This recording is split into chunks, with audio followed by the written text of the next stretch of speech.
nhong sơ môi ngua blai chai lộn quay đà nhong sơ môi ngua blai chai lộn quay đà tí xa còn lâu mò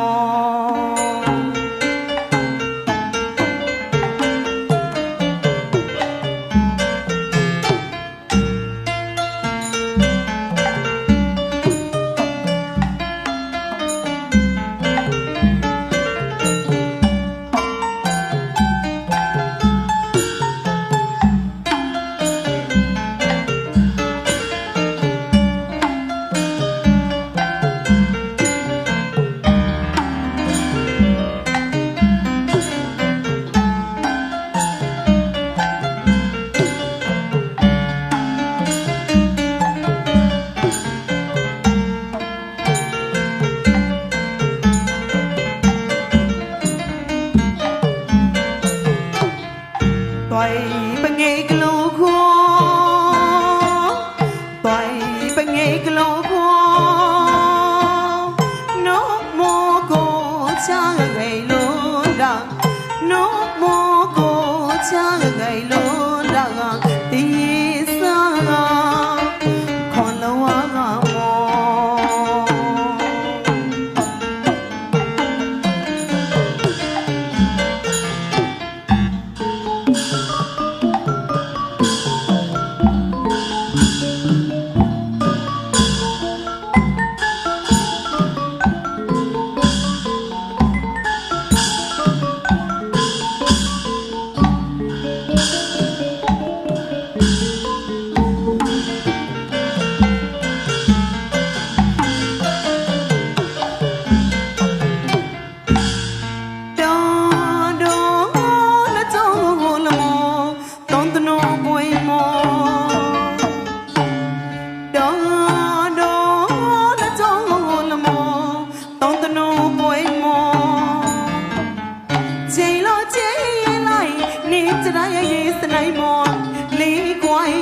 đã đốt lại phó mà lo chạy lo chạy lại niềmจะได้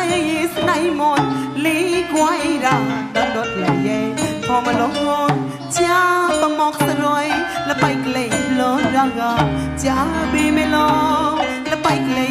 โลดาchaบีไม่รอและไปไกลโลดาลาชูแต่ยอชีก็ปอดกรีนีสวยลาชูแต่ยอชีก็ปอดกรีนีสวยเอาละห้อยกวยดาจาก